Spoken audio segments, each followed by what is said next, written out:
I've always liked to play with fire.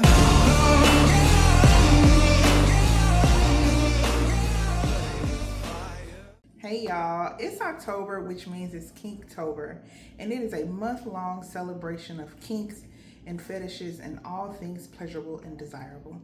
We want to talk about topics such as sexual exploration, just all the kinky things.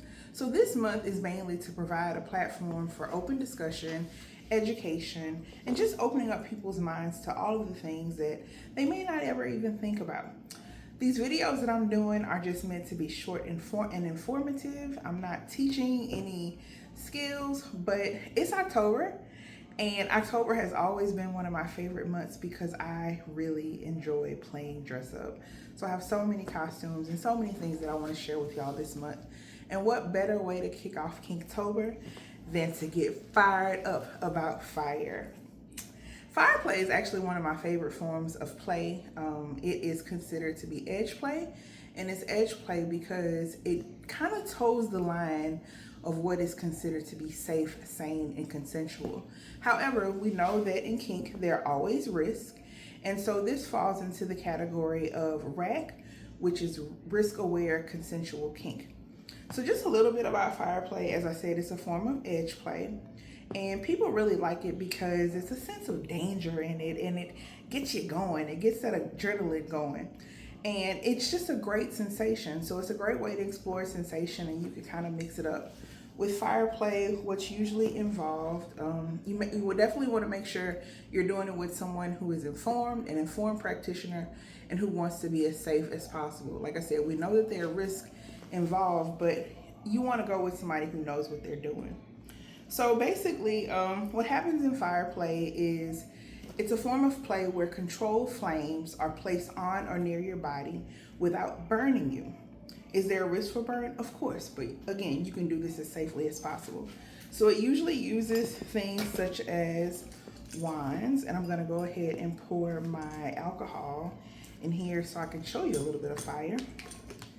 Again, not to be educational, just more informative, letting you know about the different types of play there are. So as I'm talking, I'm just gonna let my wand soak. Got these cute little wands off Etsy. Let them soak for a bit so that they can actually set a fire. And you always want to have stuff near when you're playing, like this fire safety blanket, which is really important, and a fire extinguisher. And before you start, of course, you always want to do some type of check-in with the person you're engaging with. So just see how they're feeling, what they want to explore. You know, that's when you do your negotiations. Talk about safe words. Talk about places they want to be touched, places they don't want to be touched. If they're okay with actually having fire on their body, or if they just want a warm sensation. So once you've done that, negotiations and check-in, you know, you set the scene however you want. If you want to play some music, if you want to do whatever it is you want to do. So always have something to kind of coat the skin. This is just, it's a massage oil. You can use baby oil or something like that. And I also like to have like some aloe on hand as well, just in case burns do occur. So let's see. Some things that are appealing about fire play is that it has this intense stimulation, and it's like a heightened sense of danger. And we know that when danger is afoot, like something happens with us, within some of us anyway, and it just makes you want to do the thing even more. I can remember my first time seeing fire play. I was in New Orleans at a kink event, and a couple was doing fire play, and I was like, ooh, I wonder what that feels like. So I approached them and I was like, hey, could I feel that? So not even considering, well, I did kind of consider the danger a little bit because, as you can see, I have a tattoo. I was like, let's do it on this arm, you know, just in case I don't want to burn my tattoo. But it was just a beautiful art to see and quite alluring, and I did it and it felt great. Oftentimes people ask me what fire play feels like. I usually say the closest thing I can think of is when you go to hibachi and they light the grill and you get that woof, and it's like a really warm sensation against your skin. I liken it to that.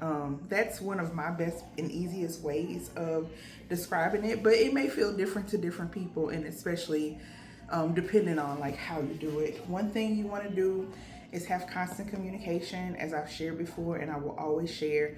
Make sure that the person knows, again, what you're into, letting them know if it's too hot, if you're burning, if they're not touching you in the place you want to be touched in, if the fire has stayed on you for a long period of time, because there are different ways you can do it. You can actually have the fire on the skin directly, by placing just a little bit more alcohol on the skin. And of course, these wines are kind of like drenched in alcohol. I mean, you can't really see the drip. So there is a chance that residual alcohol can get on the person, which means it will burn a little bit longer. But you'd want to have that open communication to assure that no major bodily harm is caused, because the purpose of kink is not really to cause bodily harm. And yes, sometimes it does occur. But you still want to do it as safely as possible. So I'm gonna light it up and let y'all see what it looks like, because like I said, it's so beautiful. Wait, oh, here it is. So again, this is just my fire wand. Some other instruments that could be used are fire batons, which I've never done. I'm fairly novice, new to this. I've also seen people do it with floggers, and cups, which are used in traditional medicine.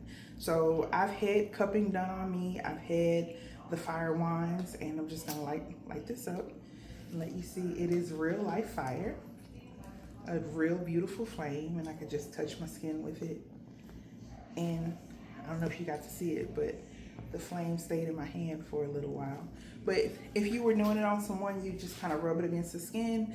The last time I had a fire session, the person was actually blowing, so I felt a warm sensation on my skin. This person put it on my skin and I could feel the sensation, or just held it close. I wanted to be blindfolded because I wanted to have the element of surprise, and I would say that made this session just even more intense. I really enjoyed, I've enjoyed each time I've had fire, but this, see, that's why you have to have your safety stuff on hand. Look, my glass is on fire. That's never happened before, but it's kind of pretty.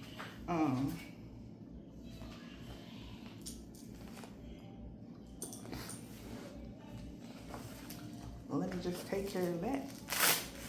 Let it burn.